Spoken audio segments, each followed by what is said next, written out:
بسم الله الرحمن الرحيم. يا أيها المزمل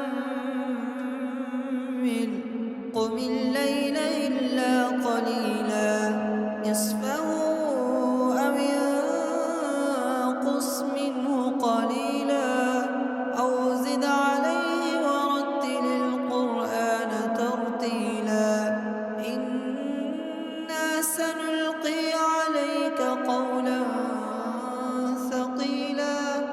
إن ناشئة الليل هي أشد وطئا وأقوم قيلا إن لك في النهار سبحا طويلا واذكر اسم ربك وتبتل إليه تبتيلا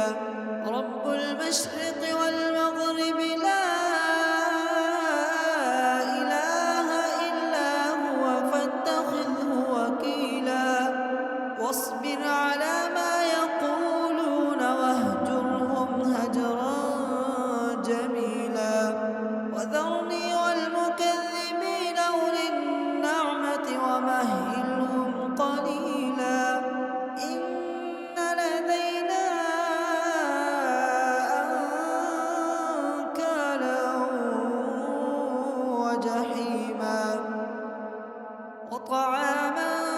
ذا غصة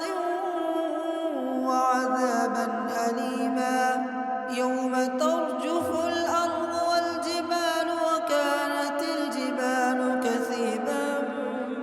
مهيلا إنا أرسلنا إليكم رسولا شاهدا عليكم كما أرسلنا إلى فرعون رسولا فعصى فرعون الرسول فأخذناه أخذا وبيلا فكيف تتقون إن كفرتم يوما يجعل الولدان شيبا السماء منفطر به كان وعده مفعولا إن هذه تذكرة فمن شاء اتخذ إلى ربه سبيلا إن ربك يعلم أنك تقوم أدنى من ثلثي الليل ونصفه وثلثه وطائفة من الذين معك والله يقدر الليل والنهار علم أن لن تحصوه فتاب عليكم فاقرؤوا ما تيسر من القرآن علم أن سيكون منكم مرضى وآخرون يضربون في الأرض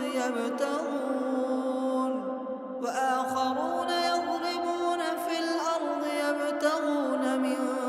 فضل الله وآخرون يقاتلون في سبيل الله فاقرؤوا ما تيسر منه وأقيموا الصلاة وآتوا الزكاة وأقرضوا الله قرضا حسنا وما تقدموا لأنفسكم من خير تجدوه